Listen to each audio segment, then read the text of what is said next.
Jenna and today I'm doing a spoiler-free book review of Who's Afraid by Maria Lewis. Who's Afraid is the first in a 5-book series and it follows a girl named Tommy Grayson who, on a trip to New Zealand where she's trying to find her father, discovers that she is a werewolf and undergoes her transformation for the first time. It is a scary time for her. She sort of meets her family but like sort of doesn't, and then she ends up back in her home where she lives in Ireland, Scotland. Don't know why I said Ireland. Yeah, so she ends up back in Scotland and this mysterious person follows her there and he trains her, and it's a really, really good story. I absolutely loved it. It's just, oh, it's so good. So like I said before, this is going to be a spoiler-free review, so you can watch this entire video without fear of being spoiled if you haven't yet read this book, although I recommend that you go and read it because it was really, really, really good. So we're gonna start off talking about the writing style in this book. Now, Maria has a very casual sort of writing style. I really enjoyed it. It's definitely more of an adult sort of book, so it's not like the kind of book that I would normally read. I'm definitely more of a YA sort of reader myself, but this book is not YA. Do not go into it thinking that it is. It has very adult themes, very adult things that happen, and one of the things that I love most about it is there's one thing that happens and it's awful, but I'm really not glad that it did, but it's awful. But the way in which Maria dealt with it, it involved a lot of trauma and personal trauma, and the way she dealt with it and the way Tommy, this trauma happens to Tommy, the way she deals with it is just, it's never happened to me personally and I'm really thankful for that, but I think that it's a really realistic portrayal of what happened and I absolutely adore the writing style. It made me like sort of speed through the book and I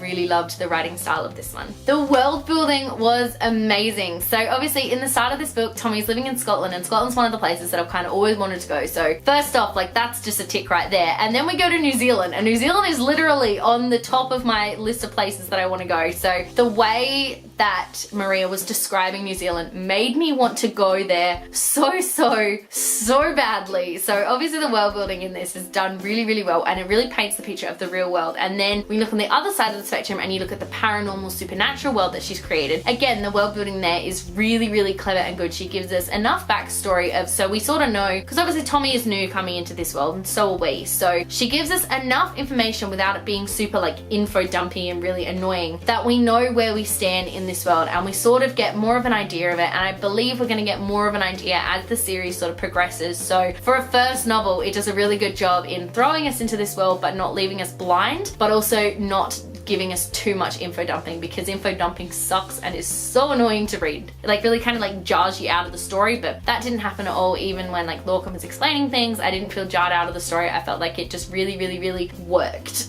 Next up we have the characters. Oh, the characters. So first up we have Tommy. Tommy is not your typical protagonist. She has bright blue hair, she's 22 years old, which I love, and she is very kick-ass. I don't really know how else to explain it, but she is a kick-ass protagonist. She goes to New Zealand on her own with the with the plan, I guess, to find her family, and what she finds is not what she was expecting, but she sort of takes that all in stride. Like I said, she goes through this personal trauma, but she's working through it, or trauma, but she's working through it, and I love her. She is such a strong character, and I love that. I love that she's so strong, and it's one of the things that I really love the most about her. And then we move on to Lorcan. Now, Lorcan is, he just has my heart, really. I love everything about him, although there were a couple of reveals with him that I actually didn't see coming and I didn't expect, and when it happened I was like, whoa, what is this? Like, this is crazy talk. But I loved that, and I loved that it sort of was able to throw me off and I didn't see it coming. And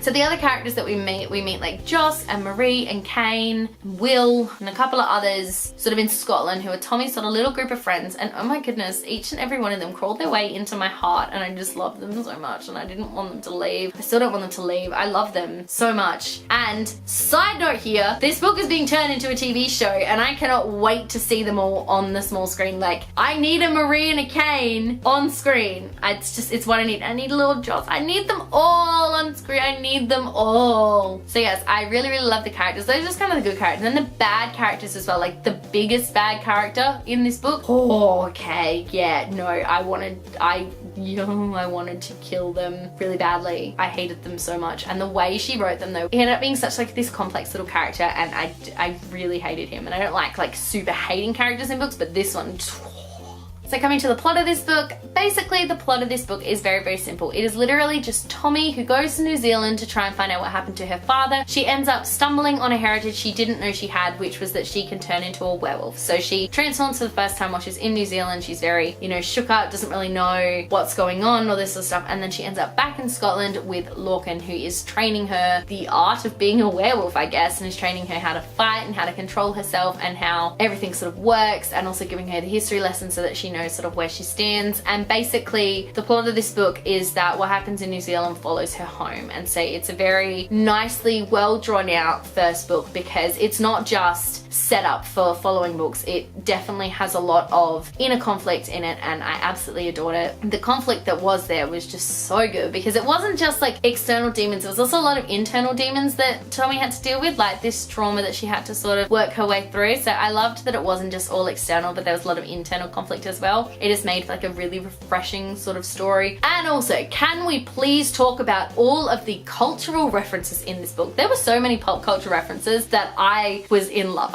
Sometimes I think that too many pop culture references can definitely date a book, and so I think this book will end up probably dating quite easily. But in saying that though, I loved the cultural references, and they were so, after meeting Maria, they are just so her. Everything about it just, this book works. It works in so many ways, and I really, really loved it. So overall, I gave this book a 4 out of 5 stars. I definitely recommend to anyone that you should pick it up, but it's not a YA book, so do not pick it up thinking that it is. Definitely more for mature readers. There are a lot of mature scenes that happen in this book, and the violence and gore is not toned down either. Like, it's there, and it's shudder-worthy. Let me know in the comment section below if you have read Who's Afraid, and also let me know if you enjoyed it. I am so ridiculously excited to pick up Who's Afraid 2. I cannot wait. And then I have to wait like a year for, I don't really know what the third one's gonna be called. Who's Afraid 3? No, it doesn't really work. I don't know what the next one's gonna be called. I'm curious. If you like this video, be sure to give it a huge thumbs up, and don't forget to subscribe to my channel so you don't miss a thing. Stay random.